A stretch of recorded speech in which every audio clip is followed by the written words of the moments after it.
Test করার জন্য আমরা এটাকে ল্যাবে নিয়ে যাওয়ার সুযোগ নেই, কিন্তু ল্যাবটাকে আমরা এখানে নিয়ে আসতে পারবো। যেমন আমার হাতে একটা মেশিন দেখতেছেন, আমরা এটা হচ্ছে কনক্রিট হ্যামার টেস্ট।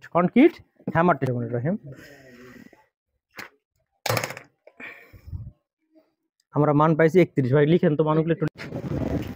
আসসালামু আলাইকুম, আমি ইঞ্জিনিয়ার মোহাম্মদ সুলতান মাহমুদ। একটা নতুন টাইপের ভিডিওতে আপনাদের স্বাগতম।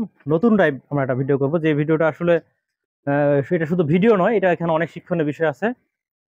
এক ভাই অনেক রিকোয়েস্ট করছিল আমাকে যে একটা কলাম টেস্ট করবে উনি। ওনার এই কলামগুলো ওনার সন্দেহ মনে হয়েছিল যে কলামগুলো আসলে স্ট্রেংথ আছে কিনা, তার পিএসআই গুলো মনে হচ্ছে তার মনে হচ্ছে অনেক কম। সে বারবার রিকোয়েস্ট করছে। আসলে আমরা এই কলামটা কোনোভাবেই কলাম কাস্টিং করার পরে এই কলাম তুলে নিয়ে গিয়ে ল্যাবে টেস্ট করার মতো আমাদের হাতে কোনো সুযোগ নাই। হ্যাঁ, কলাম থেকে আমরা অবশ্যই মশলা নিয়ে সিলিন্ডার বানাই আমরা ল্যাবে টেস্ট করতে পারতাম, কিন্তু সেই সিলিন্ডার যখন আমরা সিলিন্ডারগুলো যখন বানাই তখন আমরা সবাই জানেন অনেক নিয়ম মেনটেন করে, পানি রেশিও মেনটেন করে, তারপরে আপনি মনে করেন হ্যামার দিয়ে আমরা ব্লো দিয়ে বারে কম্প্যাক্ট করে অনেক নিয়ম কারণ মেনটেন করে কিন্তু আসলে আমাদের এই সিলিন্ডার টেস্টগুলো করা হয়। কিন্তু বাস্তবে প্র্যাকটিক্যালি ফিল্ড পর্যায়ে কলাম ঢালাই করি আর ছাদ ঢালাই করি, যে ঢালাই করি না কেন, আসলে আমরা কিন্তু এখানে সেভাবে কোনো মান নিয়ন্ত্রণ করতে পারি না। তাই আমাদের অবশ্যই এই প্র্যাকটিক্যালি ফিল্ড টেস্ট, আমাদের প্রত্যেকটা কলাম, প্রত্যেকটা বিম এবং সকলের অবশ্যই সবারই ফিল্ড টেস্ট করা উচিত। অবশ্যই সেখানে টেস্ট করা উচিত। টেস্ট করার জন্য আমরা এটাকে ল্যাবে নিয়ে যাওয়ার সুযোগ নেই, কিন্তু ল্যাবটাকে আমরা এখানে নিয়ে আসতে পারবো। যেমন আমার হাতে একটা মেশিন দেখতেছেন, আমরা এটা হচ্ছে কনক্রিট হ্যামার টেস্ট। এটাকে আমরা রিবন্ড হ্যামার টেস্ট বলি। Rebond hammer test. এখান থেকে আমরা এই কলামটা থেকে রিবন্ড কিছু আমরা ভ্যালু পাবো। এই ভ্যালু থেকে আমরা এই কলামের পিএসআই বা আমরা এখান থেকে কলামের শক্তি নির্ধারণ করতে পারবো। আপনাদেরকে একটু টেস্ট করে আমি দেখাচ্ছি যে আসলে এই কলামটার বর্তমান স্ট্রেংথ বা বর্তমান শক্তির কি অবস্থা। তার টেস্ট করার জন্য যেটা করতে হয় যে আমাদের এখানে কিছুটা 5 থেকে 10টা মান নিতে হবে। নিয়ে সেই মান আমরা অ্যাভারেজ করব। অ্যাভারেজ করার পরে সেখান থেকে আমরা এখানে একটা ভ্যালু পাবো যে আমার এই বর্তমান এই কনক্রিটের বা এই কলামের পিএসআই কত। শুরু করি। বা একটু ধরেন তো এটা একটু।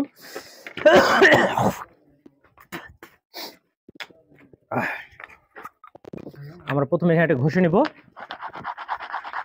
এখানে একটু ঘষে নিয়ে আমরা জায়গাটা একটু সমান করে দিব। কলামের যে জায়গায় পজিশনে আমরা টেস্ট করব, অবশ্যই সেই জায়গাটাকে সমান করে, উঁচু নিচু থাকলে কোনো সুযোগ নাই। পাথর দিয়ে আমরা ঘষে নিলাম। এখন আমরা একটু টেস্ট করব। আপনাদের একটু টেস্টের ভ্যালুটা একটু দেখাই। বিসমিল্লাহির রহমানির রহিম। আমরা মান পাইছি 31। ভাই লিখেন তো মানগুলো একটু লিখেন। হ্যাঁ, 31।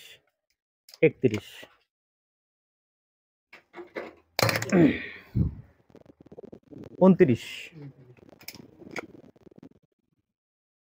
আমরা এখন যে ভ্যালুটা পাচ্ছি এটা হচ্ছে রিবন ভ্যালু 30।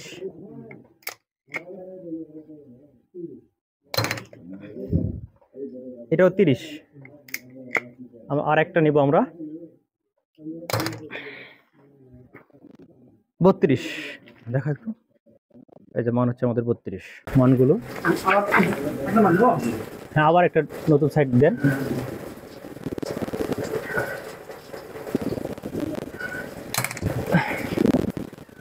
একত্রিশ।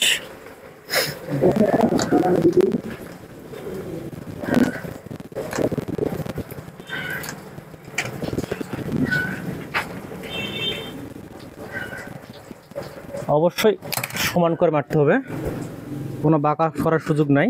30।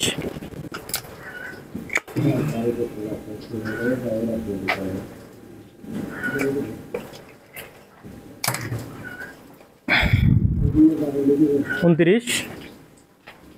সব 29-30 আসতেছে আমাদের মান, কাছাকাছি আসতেছে সব।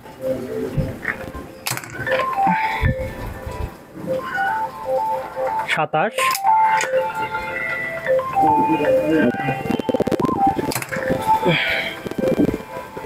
29।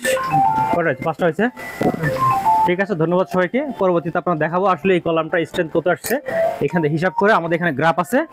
আমরা যদি এখানে একটা দেখাই যে আমাদের গ্রাফ আছে, আমরা এই বরাবর মারছি। আমাদের 2 নম্বর গ্রাফ থেকে আমাদের রিবন্ড ভ্যালু থেকে এখান থেকে আমরা এখানে পরে পিএসআই বের করবো। ধন্যবাদ সবাইকে, ভালো থাকবেন। আবার দেখা হবে নতুন একটা ভিডিওতে। আসসালামু আলাইকুম।